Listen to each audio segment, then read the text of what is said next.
दुर्योधनाच्या कक्षात दुर्योधन, दुःशासन, शकुनी आणि कर्ण जमले होते. पुरोचनाला सांगितलेला डाव फसला. पांडव वाचले. त्यांना द्रौपदीसारखी अलौकिक सौंदर्यवती पत्नी मिळाली आणि द्रुपदासारखा प्रबळ राजा पाठीराखा मिळाला.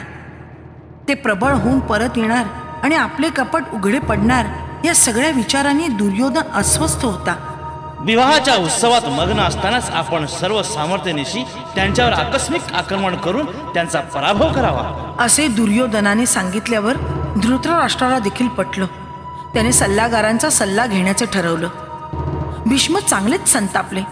त्यांनी धृतराष्ट्राची निर्भत्सना करीत म्हटलं, आजपर्यंत पांडवांवर अनेक अत्याचार झाले, पण आता पांडवांना सन्मानाने परत घेऊन या आणि राज्याचं विभाजन करून त्यांना त्यांचा न्याय्य वाटा देऊन टाका. द्रोणाचार्यांनी सुद्धा पांडवांना सन्मानानं परत आणण्याचं आणि अर्ध राज्य देण्याचा सल्ला दिला. राजा, भीष्माचार्याचा सल्ला सर्वथा योग्य आहे. बोलण्यात कुशल असणाऱ्या जबाबदार व्यक्तीस कुंती, पांडव, द्रुपद यांच्यासाठी उपहार घेऊन पाठवा आणि राज्यलक्ष्मीच्या तोलामोलाचा आहेर आपल्या सुनेला द्रौपदीला पाठवा. विदुराने अनेक दाखले देऊन त्या दोघांचे सल्ले कसे योग्य आहेत हे राजाला पटवून दिले. मनाला दुर्योधनाचा विचार पटला नसतानाही धृतराष्ट्राला भीष्माचा सल्ला मानावा लागला. राजाच्या वतीने विदुर मौल्यवान आहेर घेऊन कांपिल्य नगरीस आला. त्याने द्रुपदाचा यथोचित सत्कार केला. पांडवांना भेटून घरी परत येण्याचे आमंत्रण दिले. श्रीकृष्णाच्या संमतीने आणि द्रुपदाच्या आज्ञेने पांडव स्वगृही परत निघाले. संपूर्ण सन्मानाने द्रुपदाने लेकीची पाठवणी केली. 4 दिवसानंतर धृतराष्ट्राने पांडवांना बोलावून घेतले.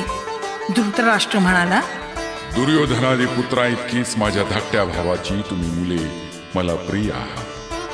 कटू घटना आपण विसरून जाऊया. मी राज्याचं विभाजन करत आहे. तुम्ही खांडवप्रस्थात जाऊन राहा. तेथं नवं राज्य स्थापन करा आणि सुखाने राज्य करा. युधिष्ठिराने त्याला मान्यता दिली आणि लवकरच सुमुहूर्त पाहून त्यांनी पत्नी आणि आईसह हस्तिनापूर सोडले. खांडवप्रस्थ म्हणजे बिकट अरण्य आणि उजाड माळ, पण पांडवांच्या मागोमाग हस्तिनापूरचे असंख्य नागरिक, कलाकार, ब्राह्मण, कितीतरी लोक गेले. कालांतराने पांडवांनी अतोनात कष्ट करून खांडवप्रस्थाचे उत्तम आणि संपन्न राज्य वसवले. इंद्रप्रस्थ नावाने त्यांनी नवीन राजधानी तयार करवली. आपल्या कर्तृत्वाने पांडवांनी विराण भूमीत स्वर्ग उभारला होता. सुख, समृद्धी, शांतता आणि सुबत्ता यांचा नवा मापदंड इंद्रप्रस्थाने स्थापन केला.